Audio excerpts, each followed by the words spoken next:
The deepest betrayals don't come from enemies. They come from the people you let into your heart, the ones who held your trust, shared your laughter, and knew your secrets. These aren't strangers. They're the friends who sat beside you, the relatives who comforted you, the partners who promised loyalty, and yet were quietly preparing to turn against you. What makes betrayal so painful isn't just what they do, it's that they were close enough to do it in the first place. But here's the truth. Betrayal is rarely sudden. Before the knife goes in, there are always signs, subtle repeated behaviors that give away their intentions. In this video, we'll break down the 5 key things people do before they betray you. These aren't random acts, they're patterns, predictable, rehearsed. And once you recognize them, you'll stop being the victim and start seeing the game for what it is. If you've ever been blindsided by someone you trusted, watch this all the way through. The truth is, betrayal is a process, and this is your chance to see it coming. 1. They test your boundaries. The first red flag that someone may be planning to betray you is this. They start quietly probing your boundaries like a thief, testing locks before deciding which door to break into. But they don't do it forcefully. No, they do it under the disguise of innocence. And the worst part, most of us unknowingly assist them in this process. We brush things off. We downplay our discomfort. We give second chances. And in doing so, we teach them exactly where the weak spots are. Let's say you confide in them, and a week later, you hear your private story from someone else's mouth. You confront them, and they casually reply, "Oh, I didn't realize that was something you wanted to keep private." They act surprised, give a sheepish grin, and suddenly you're the one questioning whether you overreacted. But make no mistake, this is not forgetfulness. It's data collection. They're paying attention to how far they can push without consequences. At first, their tests are small and seemingly harmless. They show up late to meet you and don't even apologize. They forget something important to you, but remember what matters to them. They make a sarcastic comment in front of others and then say, "Relax. I was just joking." With every boundary they step over, they carefully study your response. Do you challenge it? Do you let it go? Do you turn it into a joke yourself to keep things light? Every time you excuse their behavior, they take mental notes. They learn that you avoid confrontation. They see that you'd rather keep things calm than risk tension. They interpret your silence as permission. And when you finally speak up, after the 3rd or 4th time, they do the same thing. They flip the narrative on you. Suddenly you're the difficult one. You're too emotional, or too strict, or not chill anymore. It's a clever move, making you feel bad for having basic standards. This kind of manipulation is not random. It's systematic. They'll repeat the same disrespectful behavior in different forms, just to confirm what you'll tolerate. And every time you allow it, even with a sigh or an eye roll, they take it as a green light. Eventually, they craft a relationship where disrespect feels normal, where you no longer expect accountability, only apologies that never change anything. This is the groundwork for betrayal. By the time they do something truly hurtful, they already know how you'll react. You'll rationalize it. You'll minimize it. You might even blame yourself, because they've trained you to believe that your boundaries are the problem, not their behavior. 2. They collect your vulnerabilities. The second tactic used by those who plan to betray you is far more sinister, because it takes place in the very moments you feel safest. Those quiet, heartfelt conversations where you finally let your guard down. It's when you're speaking from the most honest part of yourself, believing you're building trust with someone who genuinely cares. But while you're opening up, they're not just listening, they're documenting. Imagine this. You're curled up on the couch, or out on a long walk, finally sharing the things you usually keep locked inside. You talk about the pain of being rejected, the mistakes you regret, the insecurities that still follow you into adulthood. You feel seen. You feel heard. It seems like you're forming a deeper bond. But what you don't realize is that this person might not be there to protect your pain. They're there to memorize it. These aren't ordinary conversations to them. They're reconnaissance missions. When they ask, "What was the worst part of that experience?" or "What did you wish someone would have said to you?" back then, they're not trying to support you. They're trying to get specific. They want precise language, emotional triggers, and raw memories. Why? Because when the time comes, they'll know exactly how to wound you in the most efficient way possible. Let's say you confide in them about a childhood trauma or a humiliating event you've never shared with anyone else. They nod empathetically, maybe even hold your hand. But deep down, they're storing it away, not as a gesture of care, but as a potential weapon. Or maybe you open up about a failure that shook your confidence, something from work, family, or a past relationship. To you, it's a step toward healing. To them, it's ammunition. It's easy to miss this because their questions sound supportive. Their tone seems kind. But behind the mask, there is calculation. They're mapping your emotional landscape. They're identifying the cracks in your armor, so when they eventually strike, it won't be random, it will be precise. Surgical. The cruelty of this behavior lies in its timing. They don't collect your vulnerabilities after trust is broken. They gather them while they're building that trust, while you believe you're safe.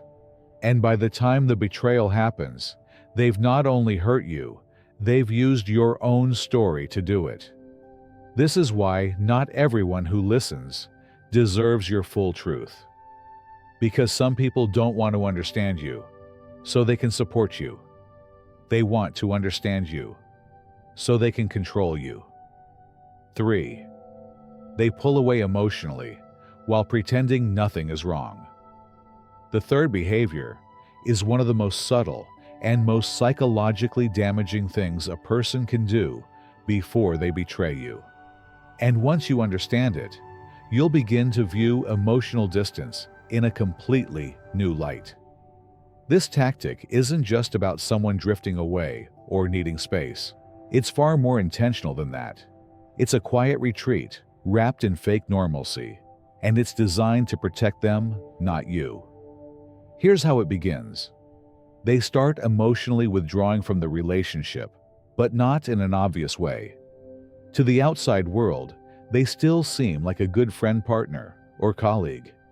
They might still show up to gatherings, smile when you walk in, or comment on your posts with emojis and kind words. But when it's just the two of you, something feels off. Conversations grow shallower. Their responses lose warmth. They don't ask how your day was, or if they do, they don't wait for the answer. You feel the shift. The energy between you is no longer what it used to be.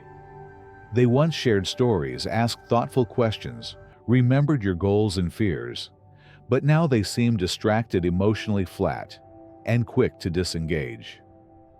And when you finally notice the pattern and try to address it, they dodge accountability. They'll tell you you're overthinking it, that you're imagining things, that you're being too emotional or needy. What they're actually doing is detaching step by step so that when the betrayal comes, whether it's a cruel decision, a broken promise, or a full-scale abandonment, it won't hurt them as much. Emotional distance is their armor. It's how they rehearse the ending without letting you know there's even a script being written.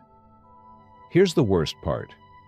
Because they keep up appearances in public, you start second-guessing your own intuition. You begin to think you're the problem. Maybe you're expecting too much. Maybe you're too sensitive.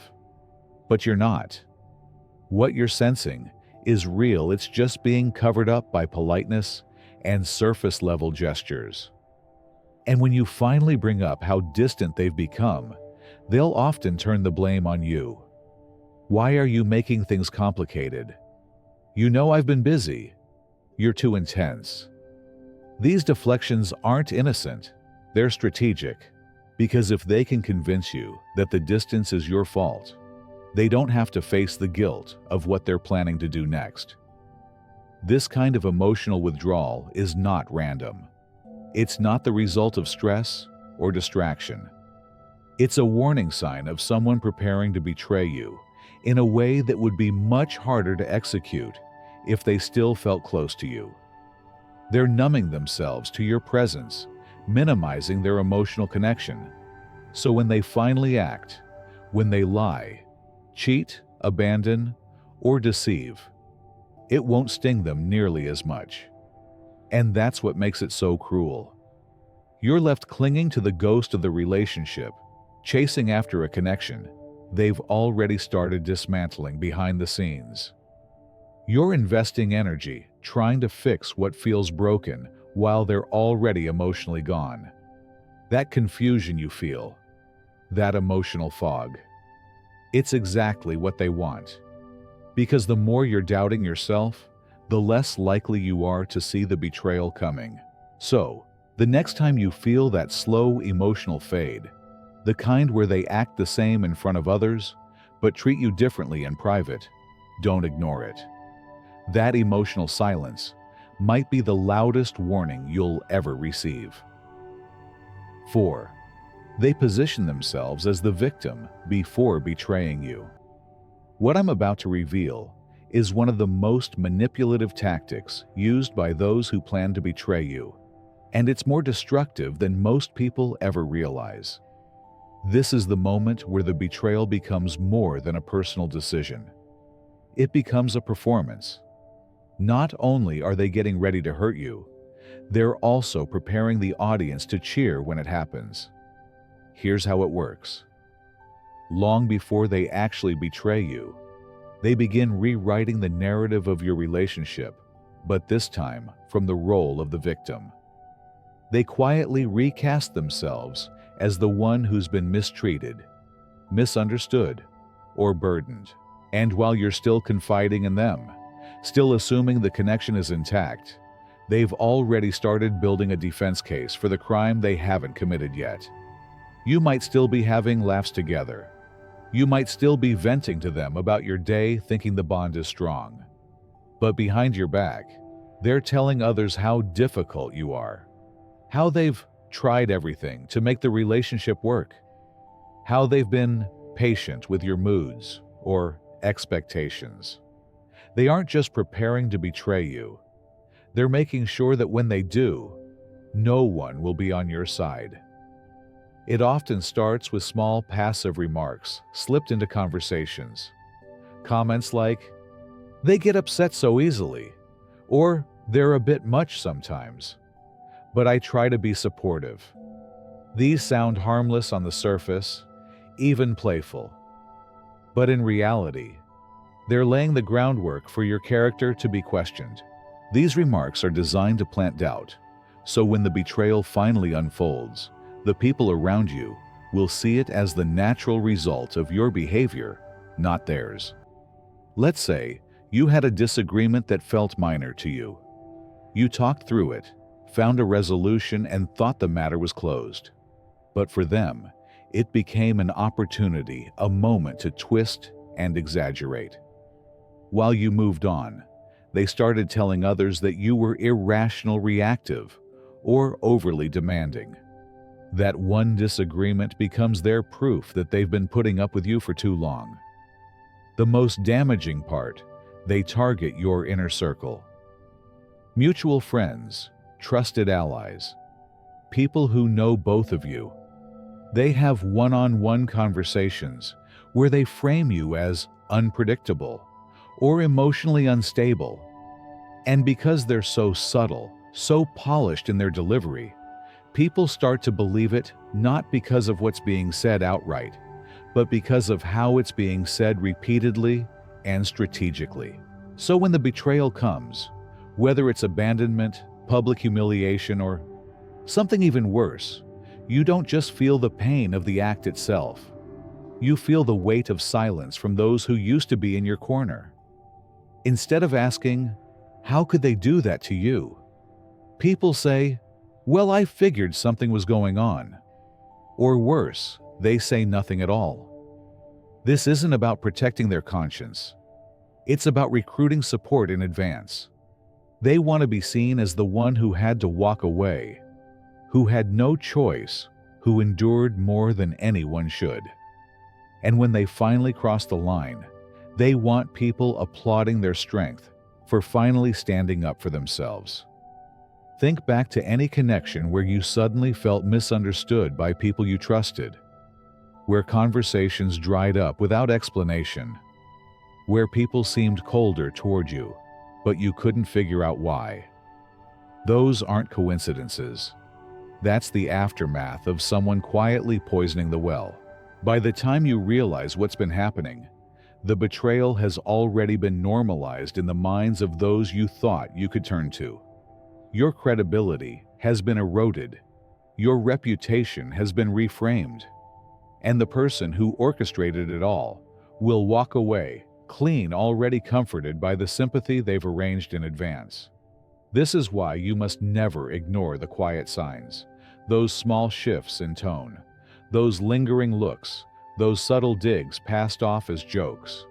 Because people who plan to betray you rarely do it alone.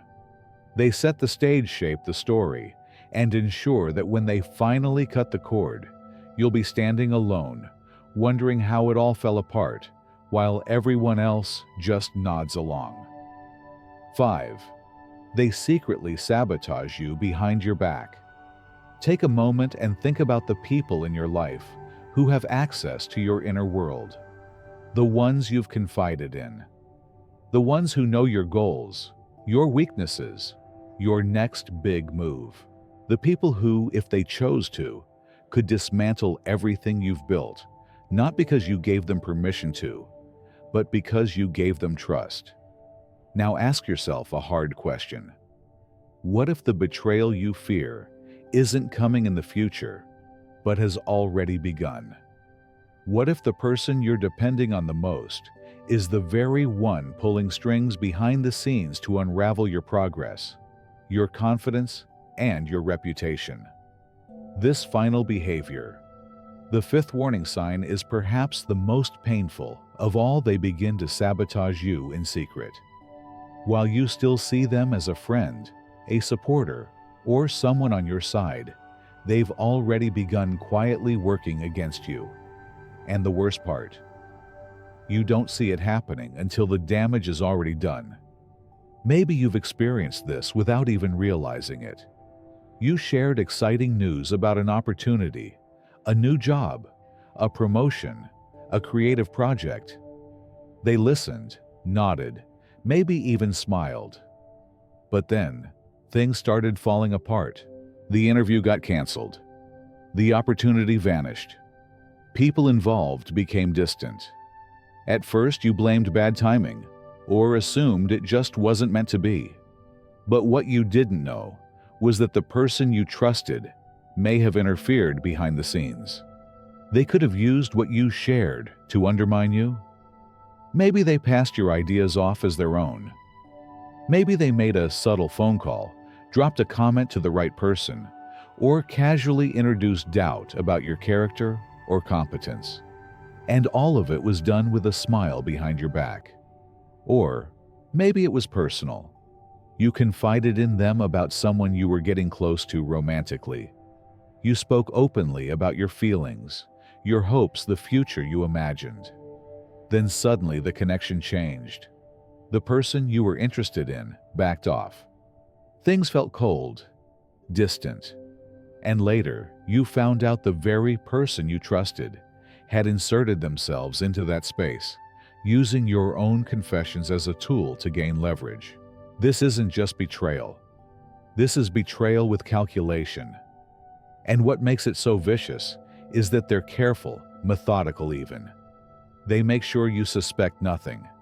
They're still affectionate, still helpful. They may even increase their presence in your life to throw off your suspicions. If you do begin to question something, they'll have a ready-made excuse. They'll make you feel guilty for asking. And so the sabotage continues undetected. You go through your days thinking you're just having a run of bad luck, never realizing that someone is intentionally pulling threads out of your life while pretending to help you tie them. By the time the truth surfaces, if it ever does, the betrayal has already shaped your reality. You've lost opportunities, connections, maybe even your own self-belief. You look back and realize how many warning signs you dismissed. How many times your gut told you something was wrong, but you talked yourself out of it. That's why this kind of betrayal cuts the deepest. Because it's not just about what was done. It's about how long it was happening while you were still offering kindness, loyalty, and trust. It's about the way they smiled at you while setting you up for failure.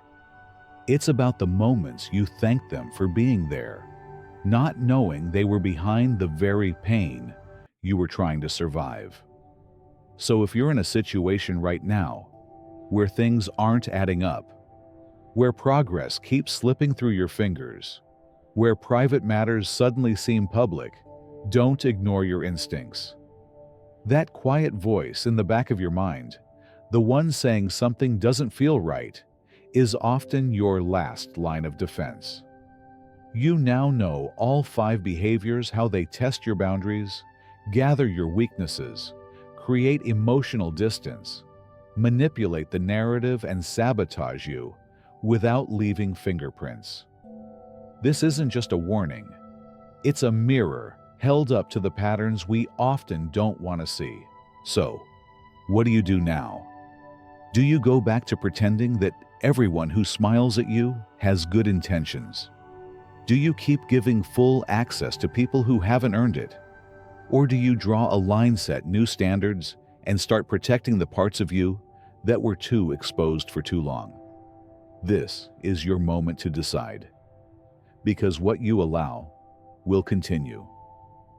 And betrayal only thrives in the space where trust is given blindly. Share this with someone who needs to hear it. And remember, there's another video waiting for you that will help you strengthen your boundaries and protect your peace. Click it. Keep learning. And above all, never let loyalty to the wrong people become your downfall. Thank you so much for watching this video. If it brought you clarity or helped you see things in a new light, take a moment to share your thoughts in the comments. I read everyone. Your story might be exactly what someone else needs to hear. And if you haven't already, make sure to subscribe to the channel. There's more powerful content coming that will help you protect your peace, strengthen your mind, and walk through life with wisdom and strength.